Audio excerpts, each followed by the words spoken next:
deberían ser los miembros más inocentes de la sociedad, pero los niños pueden ser capaces de los asesinatos más sádicos, premeditados y brutales. Lo golpearon y lo golpearon con una botella. Uno de ellos apuñaló a Jay directamente en el corazón. ¿Qué impulsa a estos niños a matar a hombres, mujeres, amigos, familiares? Esta fue la primera vez que un profesor había sido asesinado en clase mientras impartía una lección. ¿Podrían haber nacido malvados? Revelar que los convirtió en unos asesinos salvajes.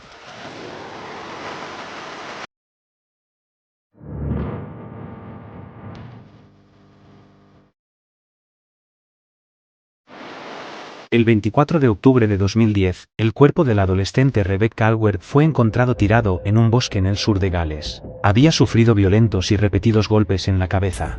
Fue un ataque frenético y severo. Rebecca había sido vista por última vez cuando iba a encontrarse con su exnovio, Joshua Davis, de 15 años. Ella pensó que iban a volver a estar juntos. Ella habría estado en la luna. Para ella, había romance en el aire, pero al mismo tiempo, Davis estaba planeando matarla. Ese mismo día, Davis fue arrestado y menos de un año después fue declarado culpable de su asesinato. No fue un crimen pasional. No fue algo impulsivo. Fue un asesinato que había planeado durante meses. A lo largo de su juicio e incluso después de su condena, Joshua Davis mantuvo su inocencia. Pero en 2018, 8 años después de la muerte de Rebecca, Davis finalmente admitió haberla matado. ¿Qué llevó a un chico de 15 años, a menudo descrito como encantador e inteligente, a golpear ferozmente a su exnovia hasta matarla? ¿Y por qué le tomó tanto tiempo finalmente admitir su asesinato?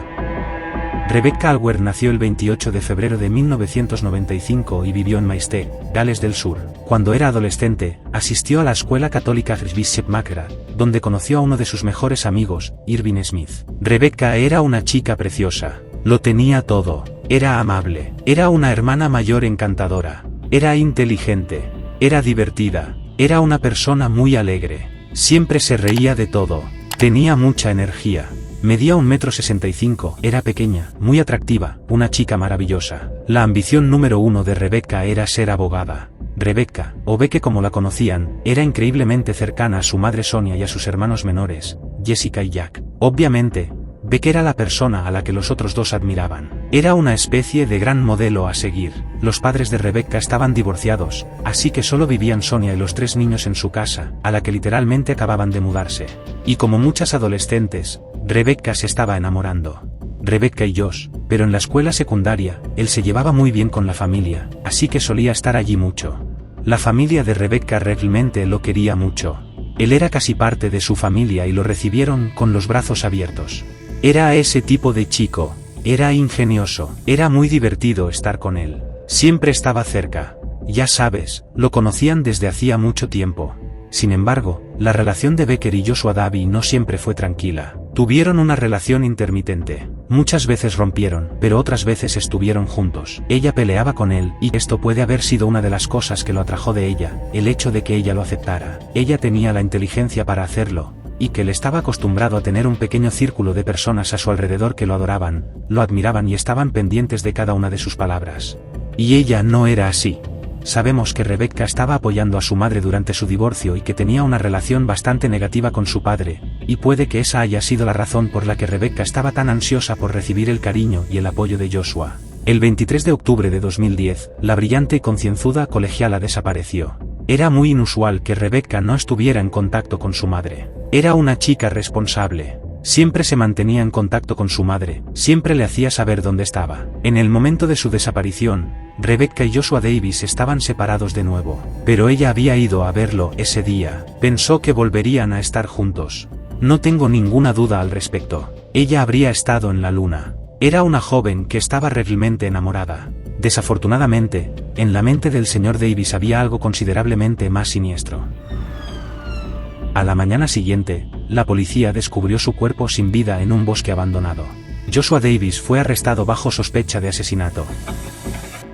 La parte absolutamente trágica de este caso es que Rebecca compartió cosas con su madre. No se escondió, no se escabulló, no se encontró con Joshua en secreto. Le dijo a su madre dónde iba a estar.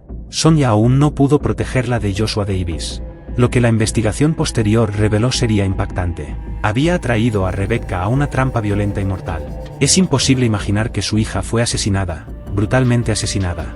Porque Joshua Davis, un colegial inteligente y querido, cometió un crimen tan horrible. Se trata de un joven de 15 años.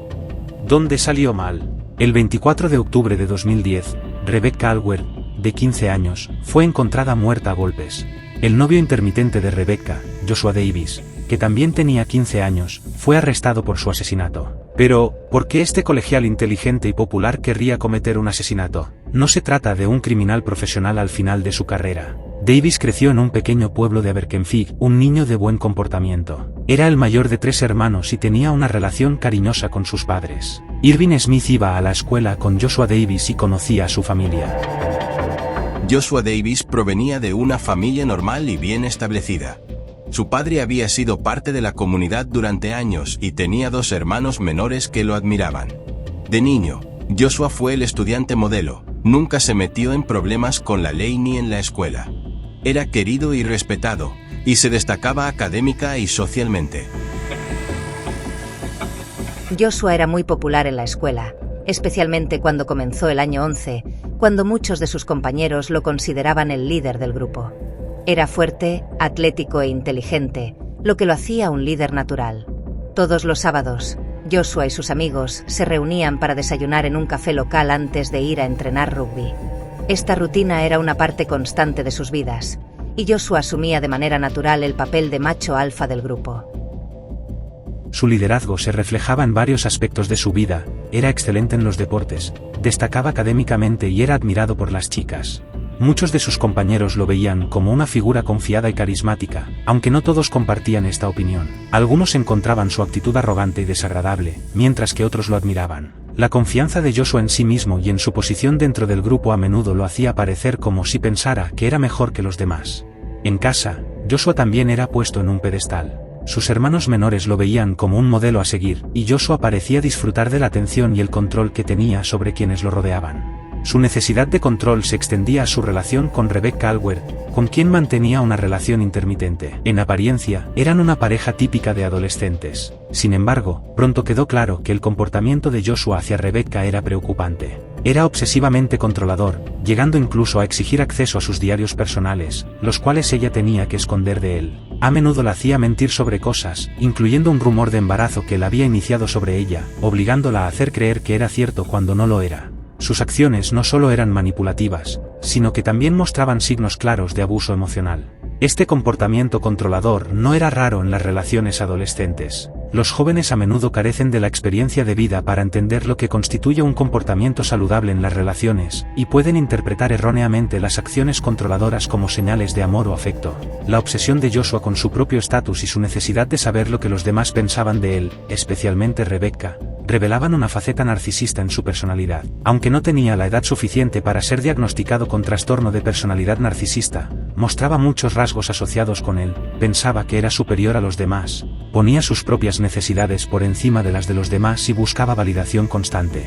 En enero de 2010, después de un fin de semana aparentemente perfecto juntos, Joshua terminó su relación con Rebecca por mensaje de texto. La ruptura sorprendió a Rebecca, quien no tenía idea de por qué Joshua había decidido terminar las cosas, especialmente después del buen momento que habían compartido.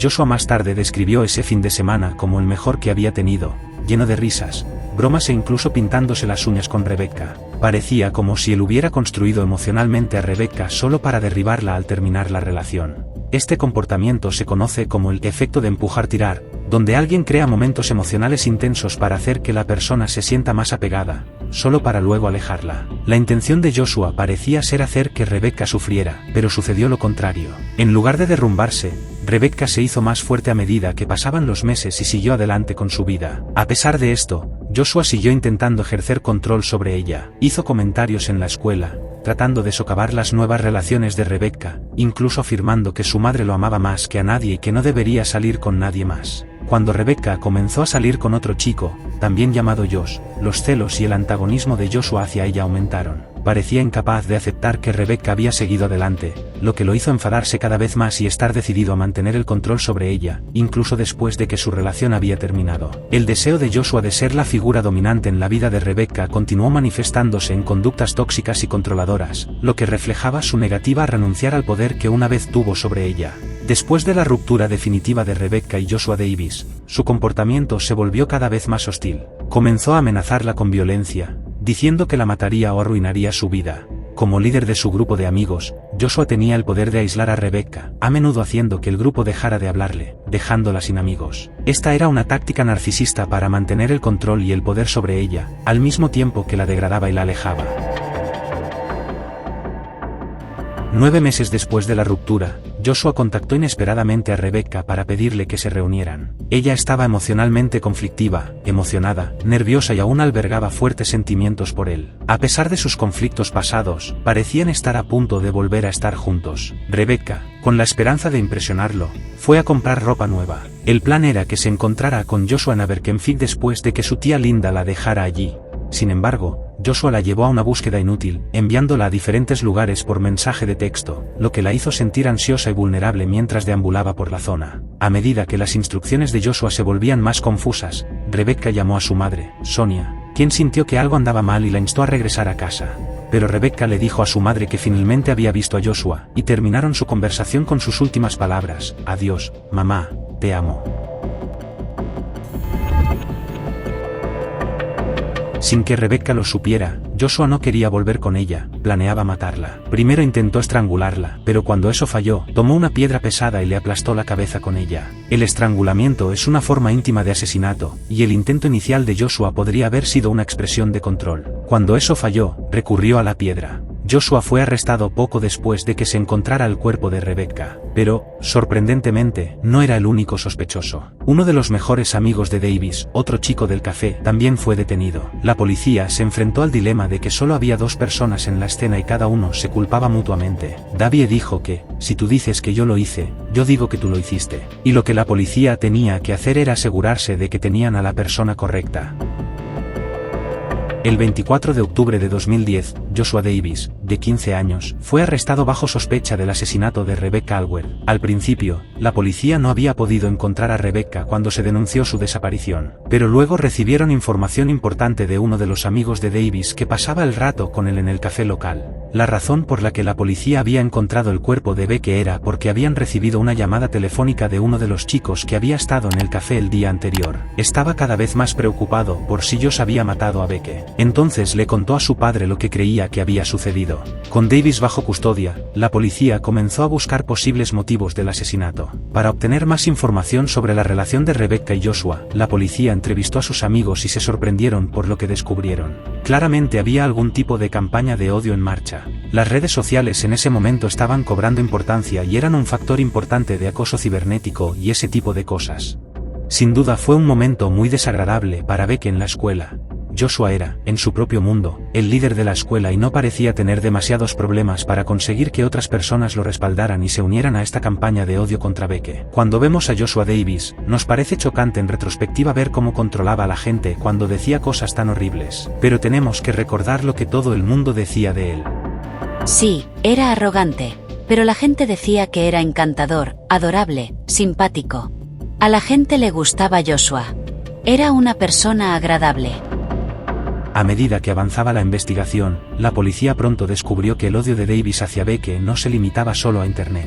Davis y sus amigos se reunían en un café local para desayunar cada sábado por la mañana. En estas reuniones, a menudo hacía referencia a Becky, obviamente, no decía cosas muy agradables sobre ella. Arrastraba su reputación por el suelo. Eso se convirtió, de alguna manera, en sesiones de planificación de Josh para arruinar la vida de Becky. Luego, Josh comenzó a decirles a sus amigos que quería matarla. Joshua no hacía ningún secreto del hecho de que quería ver muerta a Rebecca y que él mismo quería ser quien la matara. Les contó a sus amigos lo que planeaba hacer, ellos lo desestimaron como simples habladurías de adolescentes, pero, por supuesto, mirando hacia atrás, esas declaraciones eran mucho más siniestras de lo que parecían en ese momento. Era su capacidad de agradar a la gente lo que hacía que los demás no estuvieran seguros de lo que realmente decía. Les hacía pensar, oh, no lo dice en serio. Solo está bromeando, porque este chico tan simpático no podía ser, de ninguna manera, la persona que cometería un asesinato. Con sus amigos participando en lo que asumían que eran bromas de Joshua sobre matar a Becky, Davis comenzó a exagerar sus amenazas. Tenía varios planes para lograr su muerte. Uno, por ejemplo, consistía en invitarla a dar un paseo por la orilla del río. Sabía que ella no sabía nadar. Él sí. La empujaría al agua y luego saltaría al río, aparentemente para salvarla, pero usaría esa oportunidad para asegurarse de que se ahogara. ideó un segundo plan. Este implicaría envenenarla. De hecho, investigó sobre el tema. Decidió usar dedalera y belladona. De hecho, consiguió las sustancias. Las mezcló. Esta mezcla fue encontrada en la casa de su abuela después de su arresto. Los adolescentes suelen decir, la mataría, ojalá estuviera muerta, ojalá estuviera muerto. Pero pasar de eso a planes específicos, a formas detalladas en las que te gustaría asesinar a alguien, lo lleva a otro nivel. Y eso no es común. Surgieron sospechas de que Davis ya podría haber intentado llevar a cabo su plan de envenenar a Rebecca, pero sin éxito. Se pensaba que Josh Davis había envenenado a Beth. Becky fue hospitalizada con una extraña y misteriosa dolencia estomacal. Se desmayó un par de veces y sufría de un dolor abdominal tan intenso que tuvo que faltar a la escuela. Nunca se encontró la causa. Se le realizaron varias pruebas, pero nadie pudo determinar qué le había ocurrido. Había estado planeando envenenarla, empujarla por un acantilado o estrangularla. Esto nos muestra que realmente disfrutaba planear diferentes formas de asesinarla. No solo encontraba satisfacción en el asesinato en sí, sino en la planificación de cómo lo haría. Y eso aumentaba su peligrosidad. Pero en el café, los amigos de Davis seguían sin darse cuenta de sus verdaderas intenciones hacia Becky. Comenzaron a cansarse de sus constantes amenazas. Sus amigos se molestaron y se hartaron de sus fanfarronadas sobre lo que supuestamente iba a hacerle a Rebecca. Uno de ellos, en tono de broma, le dijo que si realmente la mataba, le compraría un desayuno. Los otros amigos eran solo adolescentes haciendo una broma, mientras que Josh Davis era y es otra cosa. Creo que eso nos dice que estaba completamente seguro de sí mismo, tan seguro, que además controlaba a sus amigos. Esto me dice mucho sobre Joshua Davis. Aporta más evidencia de sus rasgos narcisistas. Refuerza su nivel de manipulación. La única persona que no tenía idea de las intenciones mortales de Davis era Becca, quien, a pesar de ser marginada, seguía enamorada de él. Rebecca realmente lo amaba con locura. Incluso cuando, al mismo tiempo, no sé si en parte pensaba que podía cambiarlo, convertirlo en una persona mejor, más amable, o si creía que había algo bueno dentro de él. Ella realmente estaba obsesionada con él. El día de su muerte, Becky fue a encontrarse con Davis con la esperanza de reavivar su relación. Pero esa sería la última vez que se la vería con vida. Para ella, había romance en el aire, pero al mismo tiempo, Davis planeaba asesinarla. Se esforzaba en hacerle creer que podía recuperarlo. Y eso es lo realmente escalofriante de su personalidad. A las pocas horas de que el cuerpo de Rebecca fuera descubierto, Davis fue arrestado, al igual que su mejor amigo. Sin embargo, pronto quedó claro que Davis había intentado fabricarse una coartada. La policía se enfrentó a un dilema. Solo se había visto a dos personas, y cada una culpaba a la otra. Lo que reveló la verdad fue que, según él, Rebecca y él habían jugado una broma a su amigo, que había invitado a su amigo al lugar. Rebecca fingió estar muerta. Su amigo se alarmó y entonces Rebecca saltó riendo, y ambos se burlaron de él. Según Davis, su amigo se enfureció tanto por la broma que fue él quien cometió el asesinato. Con una joven prometedora brutalmente asesinada y dos chicos bajo custodia, la policía reunió pruebas fundamentales en la investigación, incluida la última llamada de Rebecca con su madre, Sonja, en la que le aseguraba que permanecería al teléfono hasta estar a salvo con Joshua. Esto proporcionó una línea de tiempo clave, confirmando que Rebecca se encontró con Joshua el día en que fue asesinada. Además de las amenazas previas de Joshua contra Rebecca, sus mensajes de texto el día del crimen, en los que la dirigía a varios lugares, y la evidencia forense que lo vinculaba con su muerte, la policía logró reconstruir una imagen clara de los acontecimientos previos al asesinato. Las declaraciones de otros amigos de Joshua revelaron sus acciones después del crimen, incluyendo su invitación a ver el cuerpo de Rebecca. Uno de sus amigos, que tenía una pierna rota, no pudo subir la colina hasta la escena del crimen, pero otro sí. Este amigo confirmó que Joshua lo había llevado hasta el lugar, donde encontraron el cuerpo de Rebecca. Esta fue una prueba crucial que implicaba fuertemente a Joshua. A medida que aumentaban las pruebas en su contra, la Fiscalía de la Corona, CPS, decidió que Joshua sería juzgado solo. Sus dos amigos, que presenciaron la escena, serían testigos clave en el caso. Menos de un año después del brutal asesinato de Rebecca Alward, su exnovio, Joshua Davis, de 15 años, fue juzgado por su asesinato. Pronto, los periódicos se llenarían de titulares afirmando que Becky había sido asesinada a cambio de la promesa de un desayuno gratis. El juicio de Joshua Davis por el asesinato de Becky Alward comenzó el lunes 20 de junio de 2011 en el Tribunal de la Corona de Swansea. Decidí asistir al juicio, pero necesitaba verlo ser condenado, porque todos temíamos que tal vez no lo fuera. No creo que nadie pudiera haber estado preparado para la forma relajada en la que se comportó. Tenía una enorme sonrisa en el rostro, y estaba tan engreído y seguro de sí mismo. Y sí, permaneció así prácticamente durante todo el juicio. Parecía mostrar muy poco interés en el proceso. Solo se interesaba cuando los testigos hablaban de él, lo describían, contaban lo que había hecho o dicho. Pero cuando la evidencia era de otra naturaleza, no prestaba ninguna atención real a lo que estaba ocurriendo. Estaba tan convencido de que se saldría con la suya. Además de eso, tenía a sus padres creyéndole. Y eso solo iba a reforzar sus rasgos narcisistas. Voy a salir impune de esto. Incluso mis padres me creen. Lo tengo controlado. Pero durante el juicio, que duró 5 semanas, el jurado escuchó pruebas sobre la turbulenta relación entre Davis y Rebecca. Discutían mucho, había amenazas de violencia, él decía que iba a matarla o que iba a arruinarle la vida. La oleada de abuso de Davis hacia Rebecca, sus fantasías y planes para matarla, culminaron en una apuesta para quitarle la vida a cambio de un desayuno caliente. También quedó bien establecido que Davis fue la última persona conocida en ver a Becky con vida. Pero, ¿por qué no se encontró con ella en el lugar donde dijo que lo haría? A medida que avanzaba el juicio y la policía lograba establecer que había un método en su locura, se descubrió que había ideado una ruta para evitar las cámaras de seguridad y así llevarla al bosque sin ser visto. También parecía que Davis tenía un plan de respaldo en caso de que Becky fuera vista por alguien, y, sorprendentemente, involucraba al otro chico con el que Becky había salido brevemente. Una de las áreas era frente a la casa del otro Josh, y así podría decir que sí, que en realidad ella había estado allí. La fiscalía presentó pruebas forenses que demostraban que, en algún momento después de reunirse con Becky, Davis le destrozó el cráneo con una roca. La fiscalía también obtuvo copias de conversaciones por mensajes de texto entre Davis y sus amigos. Josh, ¿qué harías si realmente la matara? Oh, te invitaría a desayunar, amigo. Josh, no digas nada, pero puede que me debas un desayuno. Mejor mensaje que he recibido, amigo. En serio, si es verdad, estaré encantado de comprarte el desayuno. Josh, espero que para entonces todo esté hecho y resuelto. Quiero todos los detalles. Cara sonriente. Josh, desayuno grande con extras de todo. Niño enfermo, enfermo. Además, los amigos de Davis también fueron sometidos a un contrainterrogatorio.